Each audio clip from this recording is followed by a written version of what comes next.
Owens, America's Wealth Coach, and it's time to get wealthy. You're going to learn exactly what you need to know and do to finally achieve the level of financial success you desire and you deserve. Does your faith play a role in how you manage your finances? Well, our next guest is here to show us how biblical principles can be foundational to achieving financial success. But here are the 3 takeaways from today's show. The first is finances are the second highest topic quoted in the Bible. Your faith can also help you to weather financial storms. And then finally, the Bible can be your financial roadmap to success. Well, that's certainly what our next guest believes. Dexter Jenkins is a faith-based financial mentor with more than 20 years in the financial services industry. He's passionate about helping families build generational wealth. And that's exactly why we're here, because we want for Dexter Jenkins to help us learn how to get wealthy through our faith. Welcome to Get Wealthy, Dexter. Yay! I'm so excited to be here with you guys. Well, I'm glad you're here as well. And like me, you spent a great deal of time in the financial services industry yourself. And so I'd love to give the viewers a little backstory on your path. How did you become involved in financial services and now want to shift from selling products to actually teaching people how to build wealth? Well, I think it goes back to, as always, thank you for allowing me to come on your show and talk to your tribe. I think my journey really started even before I got in financial services. It started with my dad. My dad is a barber. And so my first business school was watching him and other men like him, men and women like him, stand behind a chair day by day and really begin to talk about entrepreneurship and so on and so forth. And so I got my start there. And then I went to Northeast University in Boston, Massachusetts. And then after I got out of there, I still had an itch to learn more about business and financial services. And so I started my career with Prime American Financial Services, a company underneath the Citigroup umbrella at that time. I was probably in my early 20s at that time. And so, I was in that arena selling life insurance and investments and sitting down with families and talking to them about term insurance and mutual funds and all that for 20 plus years. And then I transitioned into pastoring, which my wife and I started our church in 2012. And what I found, Deborah, was what I thought I had left behind as I'm dealing with my people in my congregation. I kept finding out that they needed the practical principles as well as biblical side of how do they manage their finances. And so that's sort of my story in a snippet. That is quite the journey. And I'm intrigued by your intersect, right? With faith and finances, but it coming, kind of in reverse, if you will. And on this show, Dexter, we use a framework for financial success, mindset, strategy, and execution. Yes.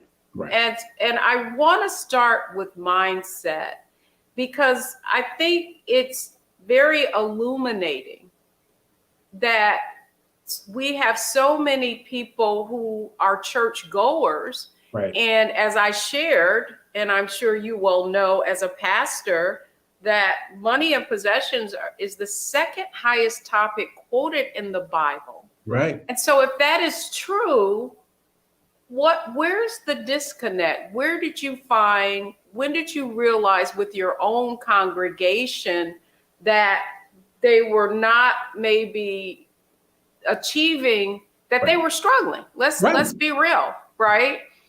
In spite of their faith. Right.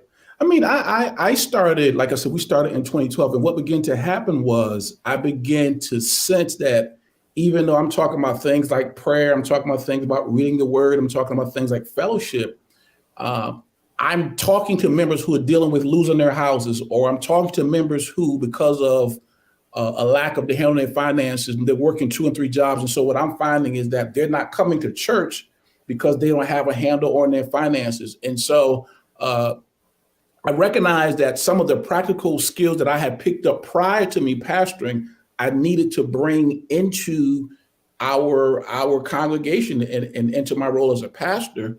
And then I think as an African-American pastor, I have a responsibility to talk to my congregation about the real things of life, and not saying that obviously spiritual things are not, but the real day-to-day things of how do you put together a spending plan? How do you make sure you have life insurance so you're not having a GoFundMe page if something happens?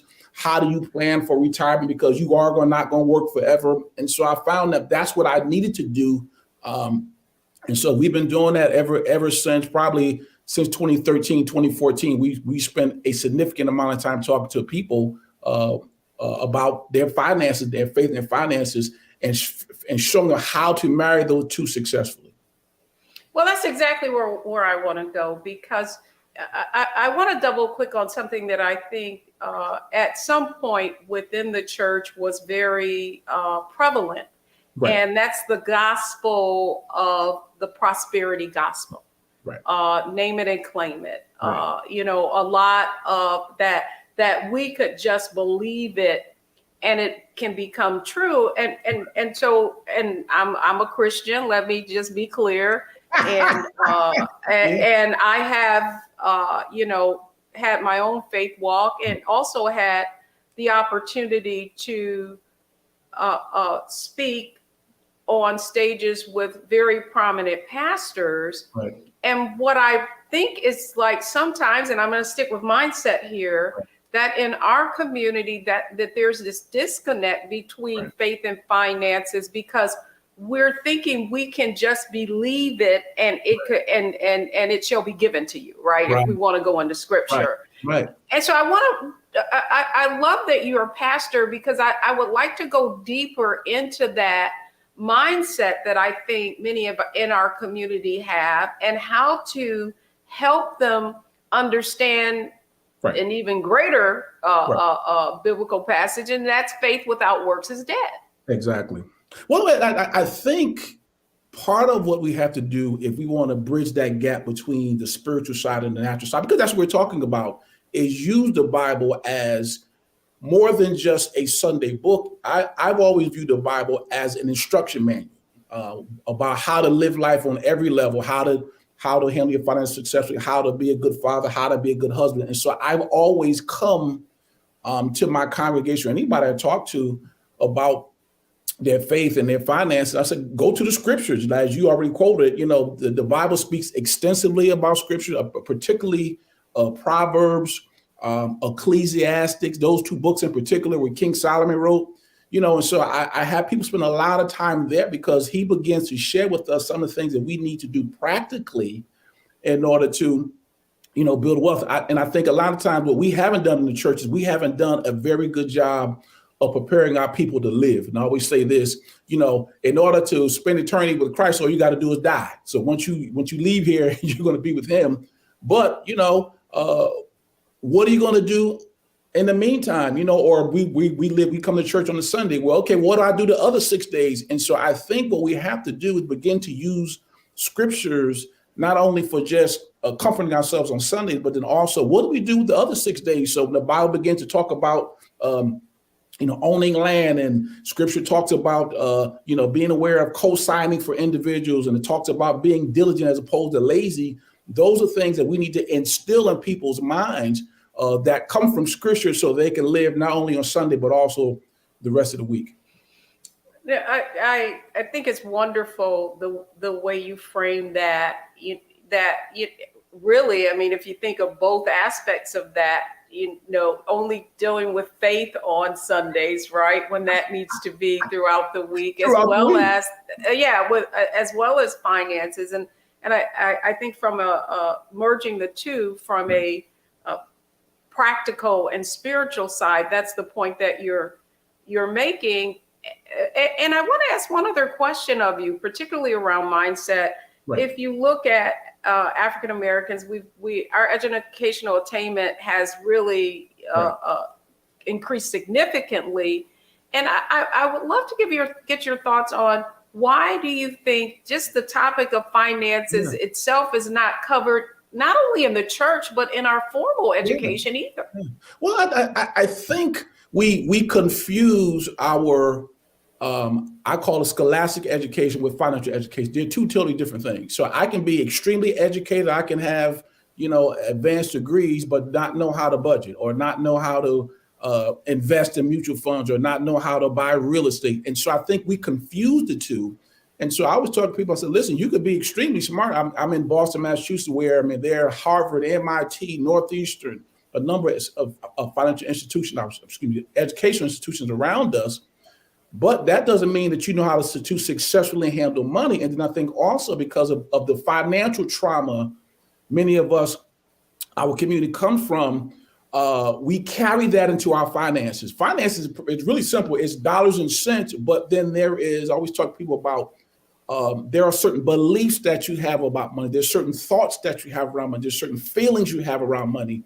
And even though you're going to work every day or even you're building a business, those things can be hindering you from going forward and building wealth. And so I spend a lot of time talking to people about what I call the inner game of wealth, because we've got to do the inner work first so that we can have the outer. That's good. And when we come back, Dexter, what I'd like to go into is the strategies that you're implementing. I know that you have your own framework around achieving financial success. So when we come back, we're going to talk about strategy. Folks, we've talked about mindset with Dexter Jenkins, who has really merged faith and finances. When we come back, we're going to talk about the practical strategies that you can use to merge your faith with your finances. Don't go anywhere. We'll be right back.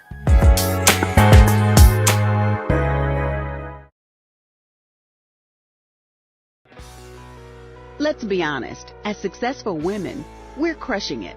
Maxed out 401k and Roth IRA? Check. Aggressive savings and investments? Check. Yet, the freedom our success was supposed to buy can leave us stuck on the six-figure hamster wheel, watching retirement slip further down the road. There's another way. Get coaching courses and community at wealthyu.com.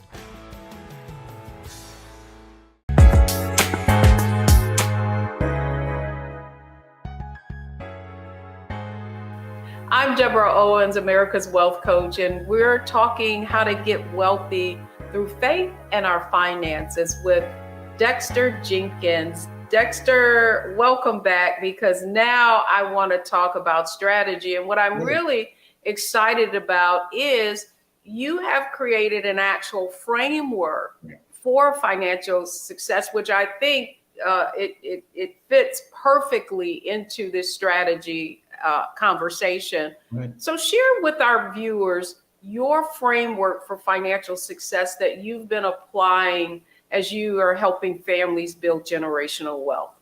Yeah, I mean, I in all my years of studying finance, so whether it's from the Bible or whether it's a formal class I've taken, I've found that there are three things that I don't care who you're talking to, whether I'm listening to some of your teachings or other people, I've found that these three things are common. I found that people are either talking about stewardship, they're talking about ownership, and they're talking about entrepreneurship. And so I call that the SHIP method, SHIP. My wife always said, you need to spell it out to people because it sounds like you're saying something else. Nothing like a little humor thrown in there. Well, you know what I thought of though, Dexter, that I thought was brilliant. Well, I thought of the three ships, right? Exactly.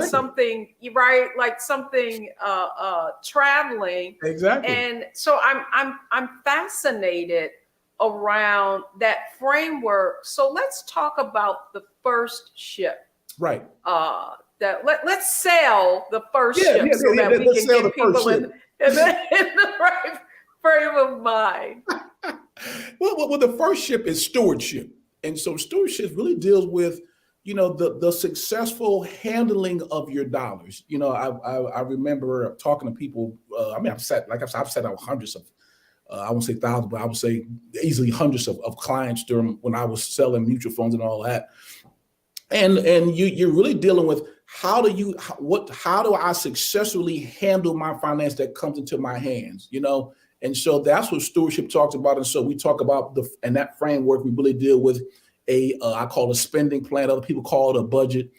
And so, we look at when I was doing it, and I still do on some level, I talk to people about making sure you're saving at least, 10% of your money, putting X amount here, and everyone has their own different way of how they would do that. But whatever you decide to go with, but there has to be some way that is stewardship where you tell your money where to go as opposed to you just letting it go willy-nilly. Because if you don't tell it where to go, it will just be all over the place. And so, I used to use the example of we don't necessarily do that anymore, but when we used to have to cash our checks and you would go to the bank and cash it, and the next thing you know, you got a check for just say $1,000, and then you look at on by Monday, Tuesday, you spent X amount of dollars. Where did that money go? Well, you didn't give it an assignment and you didn't tell it what to do. And so the first thing you got to do in stewardship is you've got to tell your money where to go. So to even back up a step further from there, we assess where you are because you don't know, you can't go anywhere until you know where you are first. And then we begin to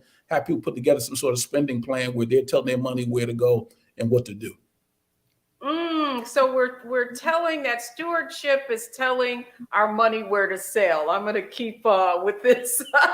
I'm going to keep with this analogy. That's basically what you're doing. Yeah. You tell them where to go. Right.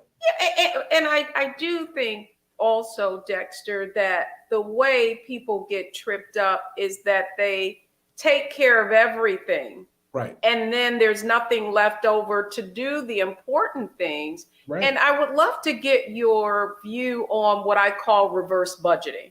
Okay. Right? Prioritizing the things first, like your retirement, your savings, that cash reserve, and then managing the rest more effectively. Right. And because I often think that what happens is it's when we do the spending plan or just budgeting, line items, what happens is that we prioritize I don't want to say the needs, but what happens is then the other things aren't left over. And because it's not like a have to, right? That we really have to begin to think about our financial future as a have to, and put that as a priority as opposed to the other way around. And I mean, you hit the nail right on the head, so when I'm dealing with people, we're talking about, because some of them believe in the concept of tithing. And so we talk about giving, honoring God with 10%. And then we talk about necessarily making sure that you put your money away. And, particularly if you have like a 401k and things of that nature. And some people have 401ks and things of that nature that match, which is free money. Everybody like free money, and so really to your point of the reverse budgeting and making you a priority, because one of the things that I always talk about in the book of Proverbs, King Solomon talked about the fact that Proverbs chapter 10, he talks about the ant. And he talked about the fact that the ant prioritized saving during the summer because it knows that winter is coming. And I always tell people, listen, the winter is when you don't want to work and when you can't work. And so what we got to do during stewardship, we got to prioritize ourselves, recognizing that, hey, winter is coming. And if I will put something away for myself, I'm in trouble. Yes. And Dexter, finally, one of the other points that I wanted to get your view on, whereas there's this methodology that I hear being espoused by financial gurus. It's like pay off all of your debt first before you invest. And what I think that people don't understand is one of the most valuable assets is time. And time. And so when if you wait to invest, then you're losing time, and then you got to play catch up. And I'd love to get your thoughts on that. And I love what you just said, because it's always that catch-22. And I think with personal finance, the key word is personal. No one plan works for everybody, but I'm in the ship that you're in. I'm in the boat that you're in, meaning I believe that we should take advantage of time. And in particular, the younger you are, If you start early enough, what will begin to happen is your money will begin to work for you. And if I build wealth, and if I build enough assets working for me, those assets will allow me to pay off my debt. But if I don't, if I don't get my assets moving, I'll never have the opportunity to do that. And then I also believe this, Deborah, that a lot of times when people are so focused on paying off debt, they're not focused on learning how to invest. So I believe any debt strategy should have an income generation and a wealth building strategy attached to it. That's good. That's good. Now, when we come back, I want to double click on more of your framework. And we've talked about mindset. We've been talking about strategy, your 3 ships or boats, right, if you will. Your so it's stewardship, it's ownership, and then it's entrepreneurship. Exactly. Absolutely. So when we come back, we're going to talk a little about executing on your framework of the 3 ships. So folks, we've talked about mindset. We've talked about strategy. Next, it's all about execution. Don't go anywhere. We'll be right back.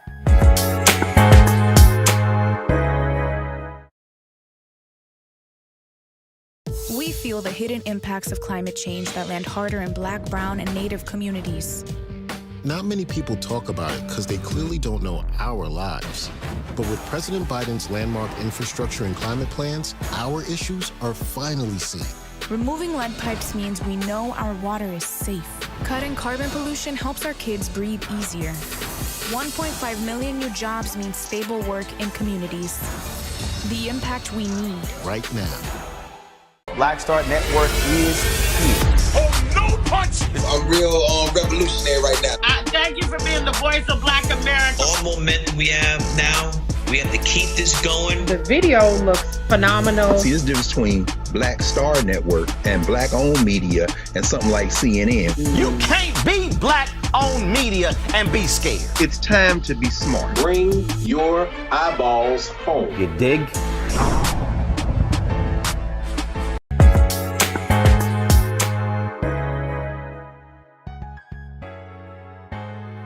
Welcome back, everyone. We're talking about how to get wealthy using faith and finances to accomplish financial success. My guest today, who's helping us get wealthy, is Dexter Jenkins. Dexter, I love the way you frame that a debt strategy and a wealth strategy need to go hand in hand. Exactly. And I absolutely believe that. And so now I want to talk a little bit about execution, because right, it's an inside job. We can get all that together. We can have strategy, but if we don't actually take action, right, nothing happens. Right. And so to that end, if you were talking with someone about the first thing they need to execute within your framework, stewardship, entrepreneurship, and stewardship, ownership, and entrepreneurship. Right. What's the first thing someone needs to do if they're listening to this program? Well, I mean, we've talked about the inner game. So we talked about mindset strategy, like you said, looked at some beliefs and all that, because I believe that that's 90% of it. But the other 10%, like you said, is the execution. And I believe it begins with you starting and getting a sense of where you are. A lot of times we don't know what's coming in, what's going out. I don't know what do I have a 401k? I know none of this stuff. And so really begin to get people to sit down and begin to look at things from a perspective of what do I actually have? You know, I always use an analogy of if I'm at a mall, we don't go to malls anymore, but we did. I'm at a mall and I'm trying to go over here to this store and I find that map. It will say I'm here, but I need to go from here to there. And so starting where you are and getting a sense of honestly where you are, I think is where it begins to start. And then you begin to put together what I call these baby steps, so you begin to, maybe look into your, obviously putting together a spending plan, but then looking into my retirement things at work, beginning to reprioritize some dollars, because really in the bottom line is I tell people, there's only 2 ways to really improve your finances. One is I got to decrease my expenses. Number two, I got to increase my income. And so I keep people focused on those two things. What are ways that I can decrease my expense? Where's the waste? And so it could be in subscriptions. It could be I got cable that I don't watch. If it's a married couple, a lot of times there's an overlap in their insurance system. And so we begin to focus people on those things. And so I believe that's where it starts. And now also I think pulling people into a community. I mean, you have a community, Wealthy You, and I run some things because I think a lot of times people are lonely and they're trying to build wealth by themselves. And wealth is a team sport. You got to collaborate, obviously, if you have a spouse within your household, but then also with other trusted individuals who have your best interests at hand, who really want to see you become wealthy and not just make money off you. I love that. And I love the fact that you mentioned something that I absolutely believe that you need to be around like-minded people who have the same goals and aspirations that you have, and that the level of your financial success is directly correlated to the socioeconomic status of the people that you spend most of your time with. There you go. And not to say, you know what I'm saying? So I think that, and let's go back to belief, right? Because I'm going to tell you something that happened just the other day. Right. I put up a marketing banner about a workshop that we have coming up, and it's called The Secrets of the 1%, How to Build Wealth Regardless of the Recession or whatever. Right. And the first thing that I got was, well, what do wealthy people know? Why are they the 1%? They're greedy, right? And so my retort back to them was, don't hate the player, right? Hate the game. Like, if you don't know.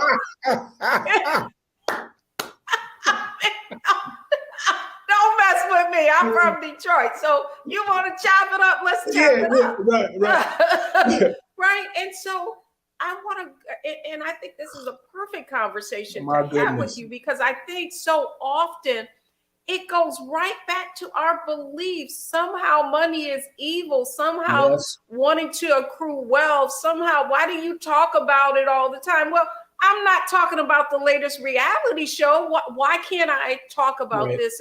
And so I believe that in our circles that, you know, some of us are just talking about things, others are talking about ideas, and that our beliefs can often get in the way of elevating our financial success.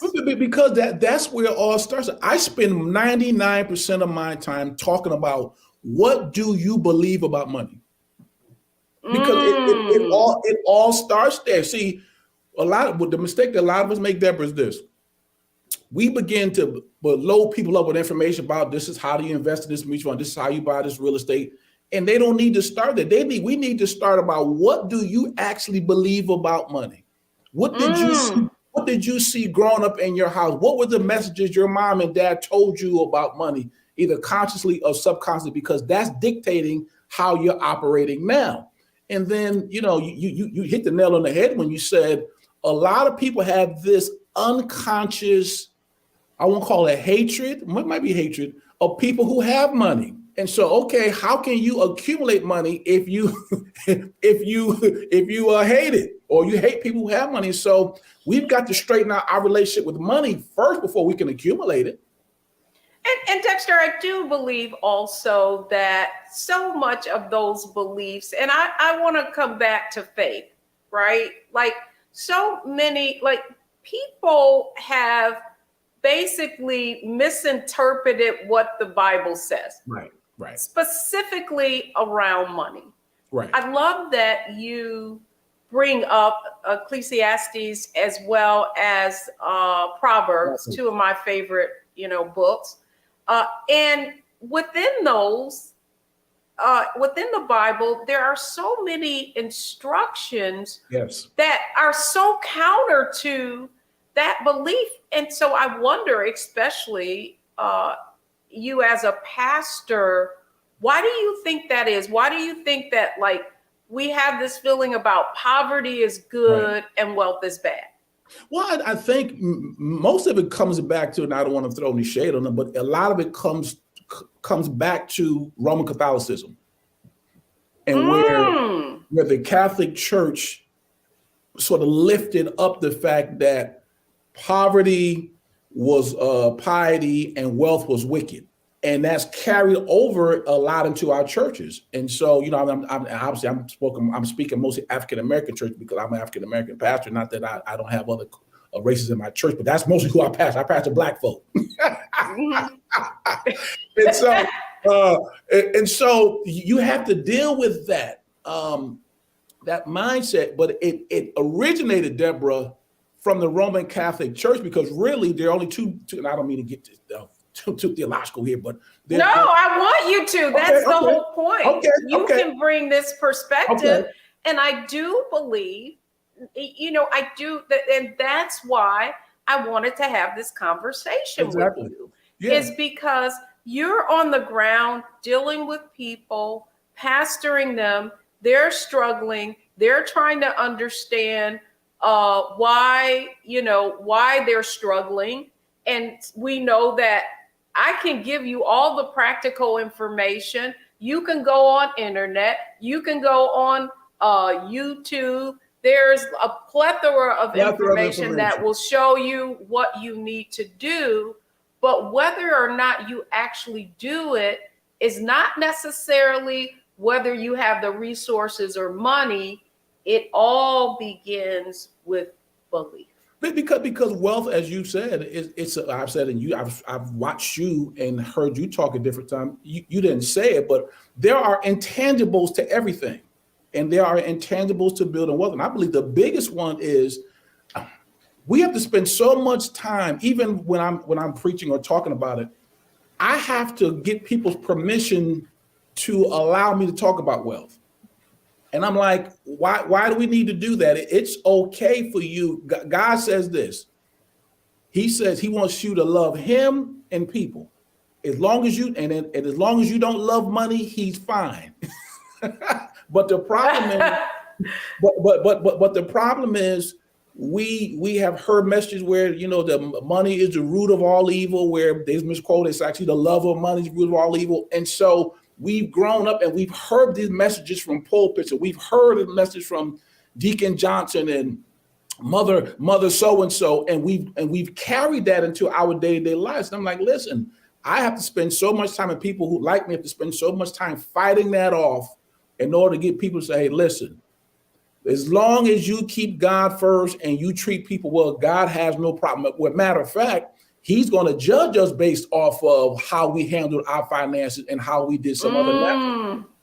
And so people don't understand. Preach it. We gonna go to church because I'm definitely thinking of the talents, right? Well, exactly. Matthew chapter 25. And who was rewarded? Not the one that dug what he was given in the ground in fear that something would happen to it, right? But the one who made wise decisions and made them multiply.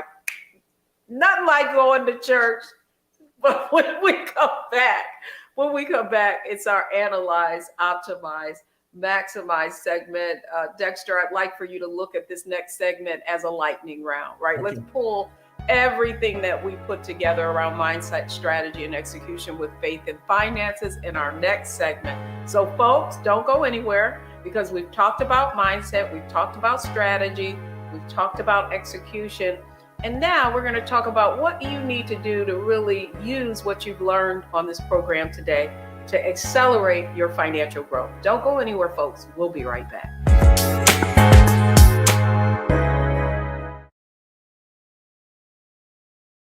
We feel the hidden impacts of climate change that land harder in Black, Brown, and Native communities.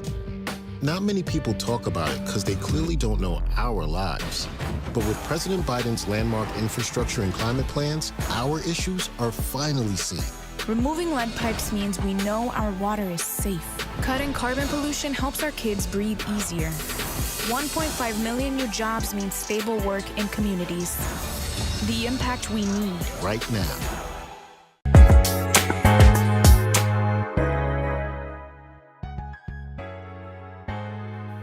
Welcome back, everyone. Now it's time for our Analyze, Optimize, Maximize segment, we've been having a wonderful conversation with Dexter Jenkins on faith and finances. And now, how are you going to actually put everything that we've talked about in action? Dexter, thank you so much for coming on Get Wealthy. As you can see, we're like-minded, and that's why I was so excited to learn about the work that you're doing, because I think specifically in our community that faith plays a big role. African Americans are the largest segment demographic who are church goers even today. Right. And yet what we do see, however, Dexter, is that the generation coming behind us, right, are not as avid churchgoers. And I think to that end, I think that the church has to become more relevant. I know for my more relevant. And I would like to just talk about, as you look at it from your purview, what would you say to other pastors, right, or folks in the faith-based community, which is large at all, about just analyzing that, because that's where we're at. What have you found to be effective in merging faith and finances and making it relevant to attract and grow your own ministry? Well, I think to your point of what has happened in our churches, I just think overall in the body of Christ, it's more of a teaching spirit in the churches now. And so it's not just about when we all get to heaven, what a day of rejoicing it will be. It's more about, how do I become the father I need to be? How do I become the husband I need to be? Well, if I'm talking about being a better husband, better father, a better follower of Christ, well, money is included in all of those things. So we really have to encourage individuals, and particularly from the pulpits of the leadership, to have these money conversations. And so, I'm part of several pastor masterminds, and that's one of the things that pastors struggle with. How do I talk to people about money without alienating them? And I've never been a pastor that shied away from it, because I realized everything that my congregation deals with, everything that we the individual corporately, it deals with finances. And so in order for, the word you used earlier was, in order for us to be relevant, we have to talk about things that matter to people. Money matters. My bishop years ago said to me, he said, Dexter, a lot of times we are scratching where folks are not itching. Or as a matter of fact, he said, we're not scratching where folks are itching. Well, they're itching financially. And so we got to be able to talk about those things. How do you do it from a biblical standpoint? How do you keep God first, but still function and do well financially? You can do both.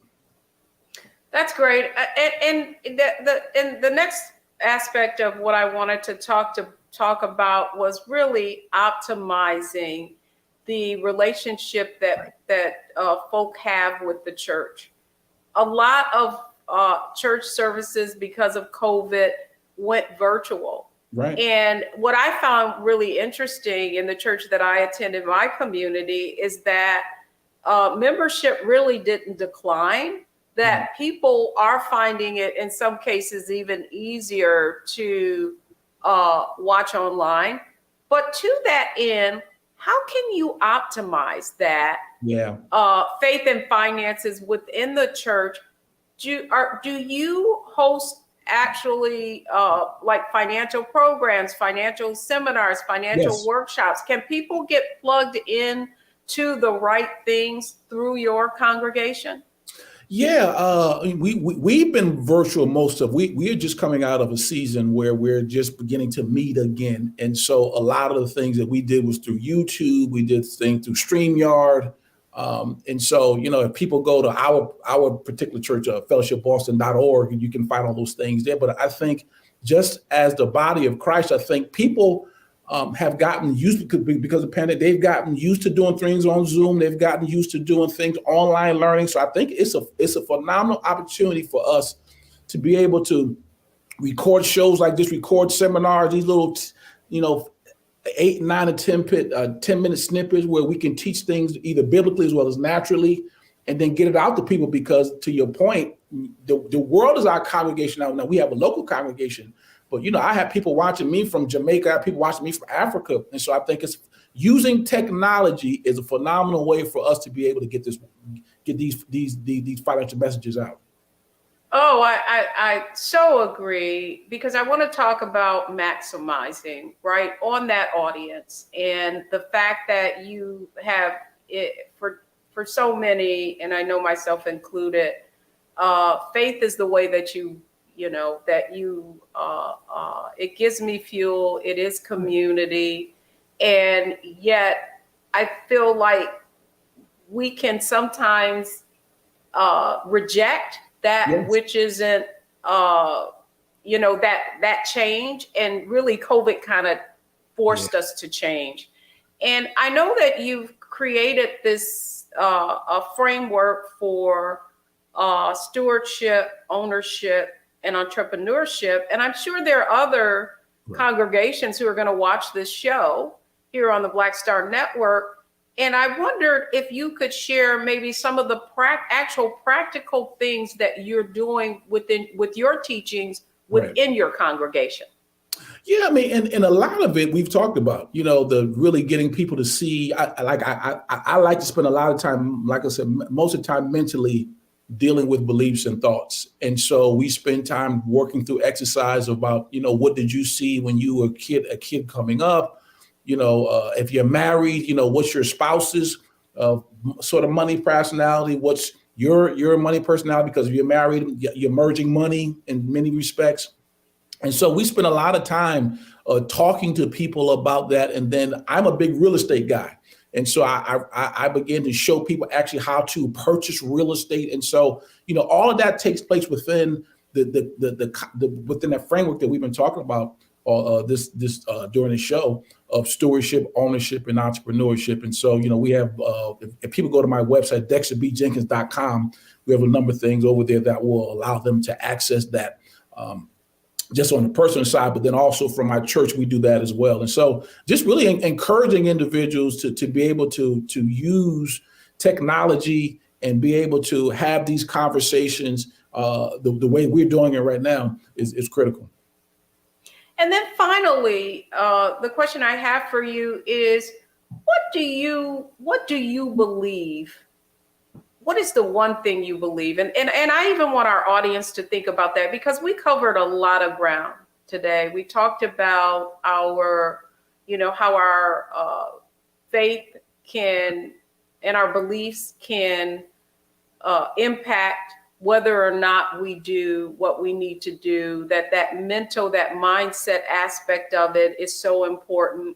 We also talked about our circle, right? And the people who have, depending upon what their goals and aspirations are, how that's going to impact our ability to achieve a certain amount of success, whether it be financially, personally, or professionally. Right. I would love for you to share with the audience, out of everything that we've talked about, as you've counseled people when you were in the financial services industry, as well as through your church and the work that you're doing now, what do you think makes the biggest impact in changing the trajectory, right, and the acceleration of someone when that can make the most impact? Yeah, I think starting with if faith is at your core, disregard what other people have said and get into the scriptures for yourself, in particular looking at Proverbs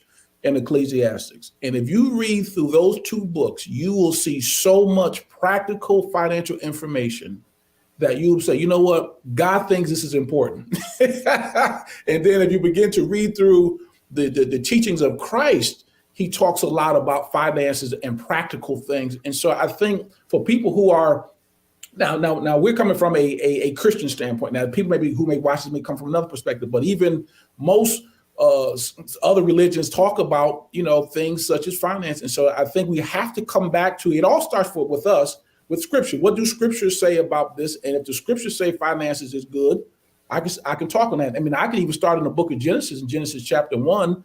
God talks about, he talks about gold. Well, gold is the universal standard for finances. And he said gold was good. So that means that if God said gold is good, he was saying money is good. And so I have got to agree with what he says, as opposed to what my barbershop said or Big Mama said or whatever.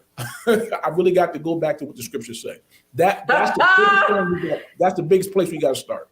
Oh, I love what you said there. Yeah, the barbershop and beauty shop, man. A lot of information. Before there was the internet, there was the barbershop and the beauty shop. Tyrone the barber. Where we got our information. And so often it was not necessarily accurate. It was wrong. It was all wrong. Well, Dexter Jenkins, thanks so much for coming on Get Wealthy and sharing with our audience how to merge their faith and finances. Please let folks know how to get in touch with you. Yeah. Start with DexterBJenkins.com. If you head over there, what I have a free gift. I actually talked about the 3 ships of wealth building. If I got an ebook that you can download there. And then I'm all over social media as Dexter B. Jenkins. So I'm on LinkedIn, I'm on YouTube, on Instagram, I'm on Twitter, so you can find me there. But Dexter Jenkins, Dexter B. Jenkins across all social media. And then my website, DexterBJenkins.com. Outstanding. Well, thanks so much for coming on Get Wealthy.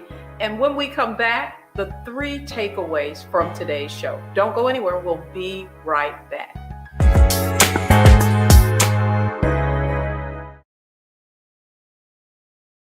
When you talk about blackness and what happens in black culture, we're about covering these things that matter to us, speaking to our issues and concerns. This is a genuine people-powered movement. There's a lot of stuff that we're not getting. You get it, and you spread the word. We wish to plead our own cause. Too long have others spoken for us. We cannot tell our own story if we can't pay for it. This is about covering us. Invest in black-owned media. Your dollars matter. We don't have to keep asking them to cover our stuff. So please support us in what we do, folks. We want to hit 2,000 people, $50 this month, raise $100,000. We're behind 100,000, so we want to hit that. Y'all money makes this possible. Checks and money orders go to P.O. Box 57196, Washington, D.C. 20037-0196. The Cash App is $RM Unfiltered. PayPal is R Martin Unfiltered. Venmo is RM Unfiltered. Zelle is Roland@RolandSMartin.com.